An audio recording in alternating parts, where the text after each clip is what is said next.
Hello everyone, welcome back to the channel. Discuss करेंगे Uttarakhand UK triple SC के लिए model question paper, जिसमें आज हम लोग सेट नंबर 4 का पार्ट नंबर 2 डिस्कस करने वाले हैं। तो प्रीवियस पार्ट नंबर 1 जो है हम डिस्कस कर चुके हैं, जिसमें हमने 1 से लेकर 32 तक के क्वेश्चन को डील किया था। इस वीडियो लेक्चर में हम लोग 32 से 75 तक के क्वेश्चन को देखेंगे, जो पार्ट नंबर 2 है, सेट नंबर 4 है। प्रीवियस जितने भी सेट हमने डिस्कस किए हैं उसका लिंक आपको आई सेक्शन में मिल जाएगा, ज़रूर देखे जाकर। यूके ट्रिपल एससी के वीडियो, वीपीडी और लेखपाल और पटवारी 2021 एग्जाम के लिए बहुत ही इंपॉर्टेंट सीरीज़ है ये मॉडल क्वेश्चन पेपर की। तो स्टार्ट करते हैं अपना वीडियो। चैनल पर नए हैं तो ज़रूर सब्सक्राइब कीजिएगा और वीडियो को पसंद आए तो शेयर कीजिएगा। स्टार्ट करते हैं क्वेश्चन नंबर 33 से। पार्ट वन हम डिस्कस कर चुके हैं, जो कि आपको लिंक आई सेक्शन में मिल जाएगा। क्वेश्चन नंबर 33 के साथ हम डिस्कस कर रहे हैं। डैश दर्रा तिब्बत के साथ सिक्किम राज्य को जोड़ने वाली भारत चीन सीमा पर है। कौन सा दर्रा है ये? रोहतांग, नाथुला, खरदुंगला या फिर बनिहाल। तो राइट आंसर है हमारे पास ऑप्शन नंबर बी जो है, नाथुला दर्रा जो है वो सिक्किम राज्य को जोड़ने वाली भारत चीन सीमा पर स्थित है। बात करें अगर रोहतांग पास की और रोहतांग दर्रे की, तो ये कहाँ पर स्थित है? ये हिमाचल में स्थित है। ये हिमाचल में ही स्थित है। और नाथुला जो है सिक्किम राज्य को जोड़ने वाली भारतीय चीन सीमा पर स्थित है। तो option number B is the right answer. Question number 34, संविधान के अनुसार आपातकाल कब तक लागू रह सकता है? 1 वर्ष तक, 3 वर्ष तक, अनिश्चितकालीन तक या फिर 2 वर्ष तक। तो जिस संविधान के अनुसार आपातकाल जो है कोई ऐसा निश्चित समय नहीं दिया गया है इसके लिए, अनिश्चित काल तक लागू रह सकता है। और किसके द्वारा लगाया जाता है? राष्ट्रपति द्वारा। ठीक है, नेक्स्ट बढ़ेंगे हम क्वेश्चन नंबर 35 की तरफ। सामाजिक सुरक्षा का वर्णन किस सूची में है? संघ सूची में है, राज्य की सूची में, राष्ट्रीय सूची में या फिर समवर्ती सूची में। तो सामाजिक सुरक्षा का वर्णन जो है ऑप्शन नंबर डी, समवर्ती सूची में निहित किया गया है। नेक्स्ट क्वेश्चन नंबर 37, निम्न प्रदूषक एजेंटों में से कौन सा एजेंट ओजोन परत में छेद बनाने के लिए जिम्मेदार है? यानी कि ओजोन जो परत है, जो सूर्य की पराबैंगनी किरणों को रोकने के लिए काम में आती है, हमारे वायुमंडल में स्थित है, उसमें जो होल्स हो रहे हैं, उन होल्स होने का क्या रीज़न है? कौन जिम्मेदार है? CO यानी कि carbon monoxide, CFC chlorofluorocarbon, sulphur dioxide या CH4। तो राइट आंसर है हमारे पास option number B, CFC chlorofluorocarbon जो है क्या करता है? ये ओजोन के साथ में, ओजोन जो लेयर है उसमें ऑक्सीजन के साथ यानी कि O2 के साथ सूर्य की पराबैंगनी किरणों के साथ में क्रिया करता है और CFC बनाता है। और इसके साथ जो दूसरी गैस है नाइट्रोजन डाइऑक्साइड, दोनों ही गैस क्या काम कर रही हैं? ये ओजोन परत को हल्का करने का काम कर रही है, उसमें छेद बनाने का काम कर रही हैं। नेक्स्ट क्वेश्चन नंबर 37, किस शहर को स्टील सिटी ऑफ इंडिया के नाम से जाना जाता है? मुंबई, कोची, कोलकाता या फिर जमशेदपुर। तो राइट आंसर है ऑप्शन नंबर डी, जमशेदपुर को कहा जाता है। और ये कहाँ स्थित है? छोटा नागपुर में स्थित है जमशेदपुर। ठीक है, तो उसी को हम क्या बोलते हैं भाई? स्टील सिटी ऑफ इंडिया के नाम से जानते हैं। Option number D. Next question number 38, Gandhi Irwin समझौता कब हुआ था? वर्ष 1925, 1931, 1928 या फिर 1954। तो गांधी इरविन समझौता जो हुआ है वो संपन्न हुआ है ऑप्शन नंबर बी, 1931 ईस्वी वर्ष में। Question number 39, Cripps mission Bharat आया था किस वर्ष? क्रिप्स मिशन को लाया गया था 1948, 1949, 1947 या फिर 1947 या 1942। तो राइट आंसर बताना है क्वेश्चन नंबर 39 के लिए। तो 39 का राइट आंसर रहेगा, क्रिप्स मिशन जब भारत आया था तो ये आया था वर्ष 1942 के अंतर्गत क्रिप्स मिशन भारत में आया था। भारत रत्न से सम्मानित प्रथम महिला है? Question number 40, mother Teresa, Sucheta Kripalani, Annie Besant या इंदिरा गांधी। तो भारत रत्न से सम्मानित प्रथम महिला है Indira Gandhi. So option number D is the right answer. निम्न में से कौन सा पीली क्रांति से संबंधित है? क्वेश्चन 41 है आपके सामने कि इनमें से कौन सा पीली क्रांति से संबंधित है? मत्स्य उत्पादन, अनाज उत्पादन, दुग्ध उत्पादन या फिर तिलहन उत्पादन। तो राइट आंसर है हमारे पास यहाँ पर ऑप्शन नंबर डी, जो तिलहन उत्पादन है, तिलहन यानी दालों का जो उत्पादन है वो पीली क्रांति से संबंधित है। तो option D is the right answer. Question 42, Beti Bachao Beti Padhao कार्यक्रम योजना किस चीज़ से संबंधित है? ऑप्शन ए बोलता है भारत में गिरते हुए शिशु लिंग अनुपात का समाधान एवं बालिकाओं को सशक्त बनाना। बी बोलता है भारत की महिला आबादी के बहुराष्ट्रीय अंतर्ग्रहण को बेहतर करना। भारत में सभी बालिकाओं को अनिवार्य प्राथमिक शिक्षा में व्यस्त करना। अनिवार्य शिक्षा प्रदान करने के लिए जल्दी विवाह प्रणाली पर प्रतिबंध लगाना। तो बेटी बचाओ बेटी पढ़ाओ अभियान जो है ऑप्शन नंबर ए, भारत में गिरते हुए शिशु लिंग अनुपात का समाधान एवं बालिकाओं को सशक्त बनाने के लिए इसका निर्माण किया गया था। बेटी बचाओ बेटी पढ़ाओ कार्यक्रम की योजना की गई थी। तो option A is the right answer. Next question 43, मुक्त भारत समाज की स्थापना किसने की थी? जे के गोखले, राजगोपालाचार्य, वीर सावरकर या अरुणा आसफ अली। तो मुक्त भारत समाज की स्थापना option number C, Veer Savarkar ने की थी। C is the right answer. Question number 43 के लिए जो करेक्ट आंसर है वो हमारे पास है वीर सावरकर, और इन्होंने वर्ष 1907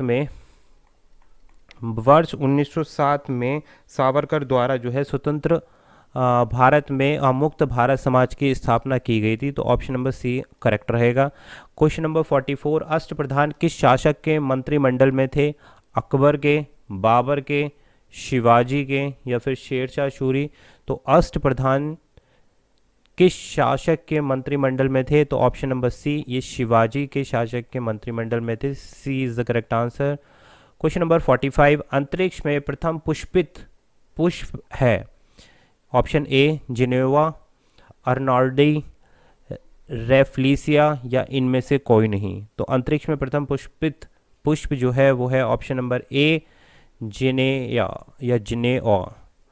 नेक्स्ट बढ़ते हैं क्वेश्चन 46, तुलव के राजवंश की स्थापना किसने की थी? नरसानायक, कृष्णदेव राय, अच्युत राय या वीर नरसिंह ने। तो तुलव वंश की राजवंश की स्थापना किसके द्वारा की गई थी?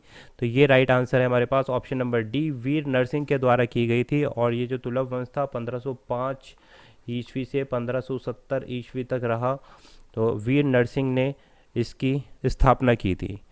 नेक्स्ट, कर्क रेखा कहाँ से गमन करती है? ऑप्शन ए भारत और ईरान से, Iran Pakistan, Bharat Saudi Arabia या ईरान और इराक। तो यहाँ पर ऑप्शन नंबर सी जो कर्क रेखा है भारत और सऊदी अरेबिया से गमन करती है, निकलती है। क्वेश्चन नंबर 48, दिन और रात कब बराबर होते हैं? वेरी इंपॉर्टेंट क्वेश्चन, कई बार अलग अलग कॉम्पिटेटिव एग्जाम में एसजीके की क्वेश्चन को पूछा गया है। तो विषुवत रेखा पर, ध्रुवों पर यानी कि पोल्स पर, प्राइम मेरिडियन पर। तो option number A is the right answer. विषुवत रेखा पर, जिसको हम मेरिडियन, विषुवत रेखा पर ये जो है बराबर होती है, दिन और रात यहाँ पर विषुवत रेखा पर बराबर होते हैं। A is the right answer. Question number 49, Karakoram पर्वत श्रृंखला में सबसे ऊंची चोटी कौन सी है? काकोरम पर्वत श्रृंखला की बात की जा रही है, क्वेश्चन को ध्यान से पढ़ना। नंदा देवी है, K2 है, नंगा पर्वत है या फिर माउंट एवरेस्ट है। तो यहाँ पर राइट आंसर है ऑप्शन नंबर बी K2, जिसको हम ऑस्टिन, गॉडविन ऑस्टिन के नाम से भी जानते हैं। ठीक है, ये माउंट एवरेस्ट के बाद वर्ल्ड की यानी कि विश्व की तीसरी सबसे बड़ी ऊंची और तीसरी सबसे ऊंची पर्वत श्रृंखला है K2, जिसको बोलते हैं ऑस्टिन गॉडविन। और इसकी जो हाइट है वो मानी जाती है 8611 मीटर। बात क्लियर हो गई भाई? तो option number B is the right answer. Next question number 50, अंतर्राष्ट्रीय न्यायालय का मुख्यालय कहाँ पर स्थित है? जिनेवा में स्थित है, पेरिस में स्थित है, दी हैंग में स्थित है या फिर रोम में स्थित है? तो option number C is the right answer. The Hague यानी कि नीदरलैंड दी हैंग में अंतर्राष्ट्रीय न्यायालय का मुख्यालय स्थित है। ठीक है, और इसकी जो स्थापना हुई थी वो हुई थी 3 अप्रैल 1943, यानी कि दी हैंग पे कहाँ पर स्थित है? नीदरलैंड अंतर्राष्ट्रीय न्यायालय का मुख्यालय। बात क्लियर? और 3 अप्रैल में इसकी स्थापना हुई थी, ध्यान रखना भाई, 3 अप्रैल 1946 में इसकी स्थापना की गई थी। तो option number C is the right answer for question number 50। Next question number 51, दक्षिणी गोलार्ध में सबसे छोटा दिन कब होता है? 22 दिसंबर में होता है, 21 मार्च में होता है, 21 जून या फिर 23 सितंबर। तो दक्षिणी गोलार्ध में सबसे छोटा दिन ऑप्शन नंबर बी 21 जून में होता है भाई। यहाँ जो है सबसे छोटा दिन होता है। जो सूर्य की रेखाएं हैं जो कर्क रेखा पर क्या करती है, बिल्कुल लंबवत गिरती हैं यहाँ पर। तो option number B is the right answer. और 21 जून को ही हम किस दूसरे इसमें सेलिब्रेट करते हैं, इसको हम करते हैं इंटरनेशनल योगा डे भी हमारा 21 जून में ही सेलिब्रेट किया जाता है। नेक्स्ट क्वेश्चन नंबर 52, ग्रीनलैंड कहाँ पर स्थित है? दक्षिणी प्रशांत में है, हिंद महासागर में है, कैरेबियन सागर में है, या उत्तरी अटलांटिक में है? तो करेक्ट आंसर है यहाँ पर ऑप्शन नंबर डी, उत्तरी अटलांटिक में कनाडा का जो है वहाँ पर ग्रीनलैंड स्थित है। तो option D is the right answer. Shirazi और बिसरा किसका उत्तम प्रजाति हैं? जो शिराजी और बिसरा है किस जीव की उत्तम प्रजातियां हैं? कबूतर की हैं, ऊंट की हैं, कछुआ या फिर घोड़े की? तो करेक्ट आंसर है ऑप्शन नंबर ए, ये कबूतर की दो प्रजातियां हैं जिनको शिरजा और बिसरा नाम से जाना जाता है। और ये दोनों ही ये जो प्रजाति हैं ये बहुत ही सुंदर और मनमोहक प्रजातियों में से एक है। नेक्स्ट क्वेश्चन नंबर 54, केंद्रीय आलू अनुसंधान संस्थान कहाँ पर स्थित है? फैजाबाद में स्थित है, शिमला, शिमोगा या फिर लखनऊ? तो B is the right answer, ये शिमला में स्थित है भाई, केंद्रीय आलू अनुसंधान शिमला में स्थित है। क्वेश्चन नंबर 55, श्रमिक दिवस मनाया जाता है 1 मई को, 7 जुलाई को, 1 जून को या फिर 1 अगस्त को? तो श्रमिक दिवस जो श्रमिक डे, लेबर डे जिसको हम बोलते हैं, वो ऑप्शन नंबर ए 1 मई को 1 ऑफ मई में इसको सेलिब्रेट किया जाता है। क्वेश्चन नंबर 56, 2011 की जनगणना रिपोर्ट के अनुसार प्रति वर्ग किलोमीटर भारत की जनसंख्या घनत्व है कितनी है भाई? 2011 सेंसस के अनुसार भारत की प्रति वर्ग जनसंख्या का घनत्व कितना है? 372 है, 362 है, 382 या 225? तो option number C is the right answer, 382 record किया गया है 2011 की जनगणना के अनुसार। प्रति वर्ग किलोमीटर में वास करने वाली जो जनसंख्या है उसे ही जनसंख्या घनत्व कहा जाता है। तो option number C is the right answer, 382। Question number 57, अंतर्राष्ट्रीय परमाणु ऊर्जा एजेंसी का मुख्यालय कहाँ स्थित है? जेनोवा में स्थित है, पेरिस में स्थित है, वियना में स्थित है या फिर बर्लिन में स्थित है? तो option number C is the right answer, ये कहाँ पर स्थित है भाई? वियना में स्थित है। और वियना कहाँ पर है भाई? वियना है ऑस्ट्रिया में स्थित है। अंतर्राष्ट्रीय परमाणु ऊर्जा एजेंसी का मुख्यालय वियना में है और ये ऑस्ट्रिया में है, ऑस्ट्रेलिया नहीं ऑस्ट्रिया, ध्यान रखना। नेक्स्ट क्वेश्चन नंबर 58, निम्नलिखित दिए गए अक्षरों में से खाली स्थान पर आपको श्रृंखला को पूर्ण करना है। ये श्रृंखला दी गई है, रीजनिंग का क्वेश्चन है आपके सामने। भाई वीडियो कैसी लग रही है, क्वेश्चन का लेवल आपको पसंद आ रहा हो तो ज़्यादा से ज़्यादा शेयर करें वीडियो को, और चैनल पर नए हैं तो सब्सक्राइब करें, क्योंकि इसी तरीके के मॉडल क्वेश्चन पेपर जो वीडियो वीपीडीओ और पटवारी और जितने भी आपके ग्रुप सी के उत्तराखंड के अपकमिंग एग्जामिनेशन है उसके लिए हम कंटिन्यू रखेंगे इस सीरीज़ को। तो इसमें आपको सही श्रृंखला को फिल करना है। तो क्या सही श्रृंखला आएगी? तो यहाँ पर देखिए ये जो कॉम्बिनेशन बन रहा है इस सीरीज़ में वो बनेगा ऑप्शन नंबर ए से क्या बनेगा? देखिए बी ए बी बी, ठीक है, तो यहाँ बी आ जाएगा, फिर दोबारा से बी ए बी बी, फिर दोबारा से बी ए बी बी, तो यहाँ ऑप्शन नंबर ए के साथ आएगा, यानी कि बी ए बी बी की सीरीज़ बननी है, बी ए बी बी की सीरीज़ हमें पूरी करनी है। ये देखिए option number A is the right answer. Question 59 आता है आपके सामने। यहाँ पर क्या है? इक्वेशन दी गई है, इस इक्वेशन के सिंबल्स को हमने बदल देना है दिए गए ऊपर सिंबल्स के आधार पर। तो हमारे इस समीकरण का हल क्या होगा? जो हल आएगा निकल के वो होगा 20, यानी कि option number B is the right answer. Next question number हमारे पास आता है 60, एक खास पद्धति दी गई है, इसके आधार पर कुछ समीकरण को हल करना है। ये तो इस समीकरण का हल क्या होगा? तो देखिए यहाँ पर 13 गुणा 12 इन्होंने कहा है 651। तो किस तरीके से इनका निकाला है? इन्होंने 13 की डिजिट को रिवर्स कर दिया, तो रिवर्स करने पर क्या बनेगा? 31। 12 को रिवर्स करने पर क्या बनेगा? 21। तो अब इन 31 और 21 की जब मल्टीप्लाई करेंगे तो कितना आ रहा? 651 आ रहा है। यहाँ पर 41 है और 23, 41 को रिवर्स कर दो आप, क्या बन जाएगा? 14 बन जाएगा, मल्टीप्लाई बाय 23 को रिवर्स करके कितना बन जाएगा? 32। तो इन दोनों की मल्टीप्लाई करेंगे हमारे पास कितना आएगा? 484। नेक्स्ट हमारे पास क्वेश्चन आता है 24 और 22 का मान हमें बताना है। तो 24 का रिवर्स करेंगे कितना हो जाएगा? 42। 22 को रिवर्स करेंगे एज इट इज़ रहेगा, तो क्या निकल के आएगा हमारे पास? 924, जो कौन से ऑप्शन में है? ऑप्शन नंबर डी में। बात समझ में आई भाई? तो डी इसका अभिष्ट उत्तर होगा। नेक्स्ट हम पढ़ते हैं भाई यहाँ क्वेश्चन नंबर 61 के साथ, एक कॉम्बिनेशन दे रखा है, पहले h दिया है, उसके बाद n दिया है, n के बाद s दिया है और s के बाद y दिया है, y के बाद d दिया है। तो अब यहाँ पूछा जा रहा है कि भाई d के बाद क्या होगा। तो भाई देखो h के बाद n आया तो यहाँ पर हो गया आपका +6, n के बाद s आया तो यहाँ -5, s के बाद y आया +6, y के बाद -5 और यहाँ हो जाएगा +6। तो आंसर निकल के आएगा हमारे पास ऑप्शन नंबर सी। बात क्लियर हुई भाई, सी आएगा हमारे पास 61 का राइट आंसर। 61 के लिए करेक्ट आंसर जो है हमारे पास ऑप्शन नंबर जे यानी कि सी है। नेक्स्ट हमारे पास कॉम्बिनेशन आता है भाई 4, 8, 12, 22। नेक्स्ट क्वेश्चन मार्क पे डिजिट क्या आएगी, तो 4 में हम +4 कर देंगे, कितना आ गया 8। अब 8 में हम कितना प्लस करेंगे, 12 आ जाए भाई, तो सिंपल आपको पता है, फिर दोबारा से हम 4 प्लस कर देंगे। अब हमारे पास क्या होगा, नहीं यहाँ पर थोड़ा सा गड़बड़ी हो रही है भाई, यहाँ पर हमें क्या करना है, यहाँ प्लस से काम नहीं चलेगा, यहाँ पर हम मल्टीप्लिकेशन करेंगे। बात क्लियर है, यहाँ पर हम मल्टीप्लिकेशन का सहारा लेंगे। और मल्टीप्लिकेशन कैसे आएगा, देखिए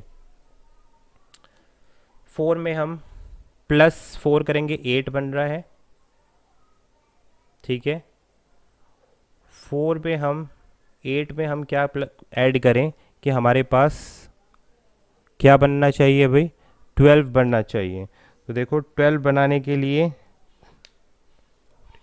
14 भाई, यहाँ पर 12 नहीं, यहाँ पर जो क्वेश्चन को करेक्ट कर लो, यहाँ 12 की जगह 14 होगा।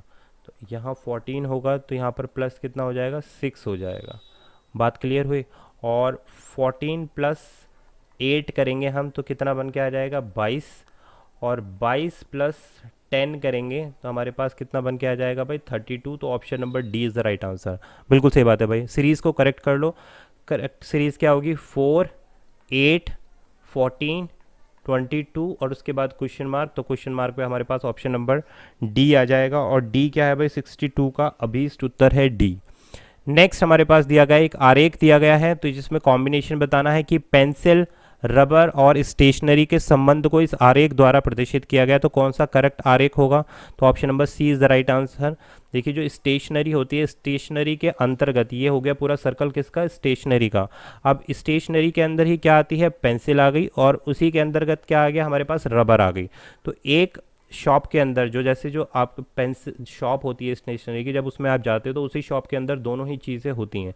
तो इसलिए हम इसको ऑप्शन नंबर सी आरेख द्वारा प्रदर्शित करेंगे। देखिए ए क्यों नहीं हो सकता कि ये कह रहा है आरेख ए कह रहा है कि स्टेशनरी अलग सर्कल में है, रबर अलग सर्कल में है और पेंसिल अलग में है। जी नहीं, ये गलत हो गया क्योंकि स्टेशनरी एक ही शॉप के अंतर्गत आता। बी क्या बोलता है कि तीनों शेयर करते हैं, नहीं शेयर नहीं करते। डी क्या बोलता है कि कुछ स्टेशनरी क्या है, पेंसिल है और रबर अलग हो गया, बिल्कुल नहीं। तो यहाँ पर ये option number C correct option होगा यहाँ पर। नेक्स्ट क्वेश्चन की तरफ बढ़ते हैं भाई। यहाँ पर भी आपको कॉम्बिनेशन पूरा करना है, AZBY DWEV और HSIR। तो करेक्ट कॉम्बिनेशन की तरफ हमें जाना है। तो करेक्ट कॉम्बिनेशन में अगर हम जाएंगे तो देखिए AZBY, तो AZBY जो हमारा बना है वो किससे बना है, +3। इन सब डिजिट में ए में +3 करोगे तो क्या आ जाएगा हमारे पास, डी आ जाएगा। जेड में -3 करोगे तो क्या आ जाएगा, डब्ल्यू आ जाएगा। बी में +3 करोगे तो क्या आ जाएगा, ई आ जाएगा। और वाई में -3 करोगे तो क्या आ जाएगा, वी आ जाएगा। तो इसी तरीके से हमें इस कॉम्बिनेशन को बढ़ाना है, HSIR। तो ये जब हम करेंगे तो H में आप प्लस करो +3, S में क्या करो -3, I में क्या करो +3 और R में क्या करो भाई आप -3। तो इस तरीके का जब आप कॉम्बिनेशन लेके आएंगे तो करेक्ट आंसर जो आएगा आपके पास वो आएगा ऑप्शन नंबर सी। तो H में प्लस करोगे तो ये हो जाएगा K, S में माइनस करोगे +3 तो ये हो जाएगा P, R में प्लस करोगे तो ये हो जाएगा L, सॉरी I में प्लस करोगे तो ये हो जाएगा L और R में -3 करोगे तो ये हो जाएगा O। तो KPLO आएगा आपके पास ऑप्शन नंबर सी। बात क्लियर है भाई। नेक्स्ट क्वेश्चन को हम देखते हैं भाई, क्वेश्चन नंबर 65। निम्नलिखित विकल्पों में से वह शब्द चुनिए जो अक्षरों के प्रयोग से नहीं बनाया जा सकता। तो यहाँ ऑर्गेनाइजेशन दिया है, ऑर्गेनाइजेशन शब्द का इस्तेमाल करके इनमें से निम्न में से कौन सा शब्द नहीं बनाया जा सकता, स्ट्रॉन्ग, नोशन, ग्रोन या orange.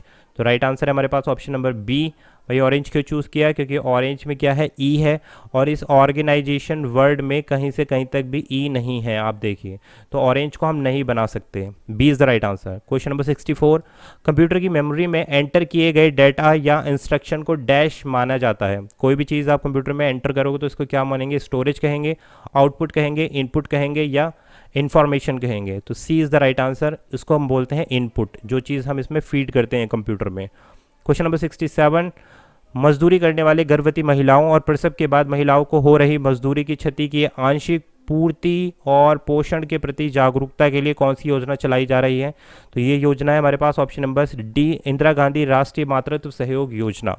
D is the right answer. Next question number 68, Uttarakhand के प्रसिद्ध ऐतिहासिक स्थल गोविशाण की पहचान की गई थी हरिद्वार में, रुद्रप्रयाग में, काशीपुर में या फिर श्रीनगर में? तो option number B is the right answer, Kashipur में इसकी पहचान की गई थी।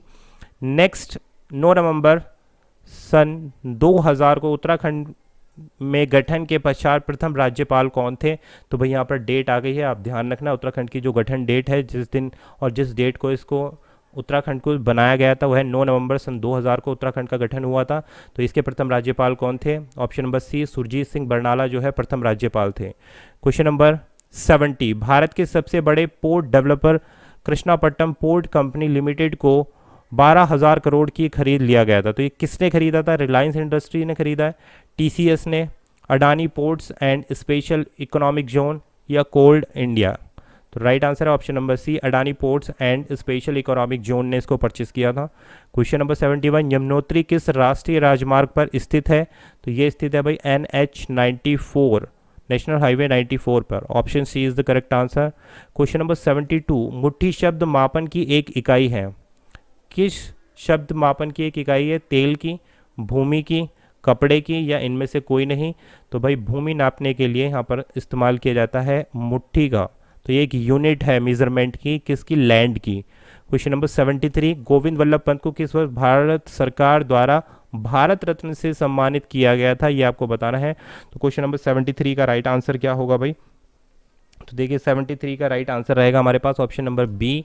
तो वर्ष 1957 में गोविंद वल्लभ पंत को भारत सरकार द्वारा भारत रत्न से सम्मानित किया गया था। जी हाँ, बिल्कुल सही है, 1957।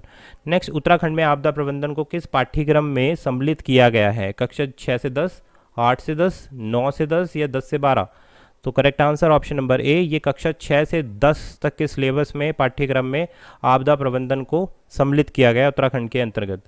उत्तराखंड में सर्वाधिक वन कितने मीटर की ऊंचाई पर स्थित हैं? ये आपको बताना है। 300 से 600 मीटर की ऊंचाई पर, 1200 से 1800, 1800 से 3000 या 3000 मीटर से अधिक? तो करेक्ट आंसर रहेगा हमारे पास ऑप्शन नंबर सी, 1800 से 3000 मीटर तक की ऊंचाई पर जो है उत्तराखंड में सर्वाधिक वन जो है, मतलब इनकी हाइट की बात की जा रही है, तो सर्वाधिक हाइट पर जो वन पाए जाते हैं वो 18 से 3000 किलोमीटर तक पे पाए जाते हैं। Option number C is the right answer. C इसका अभी उत्तर है क्वेश्चन नंबर 75 का।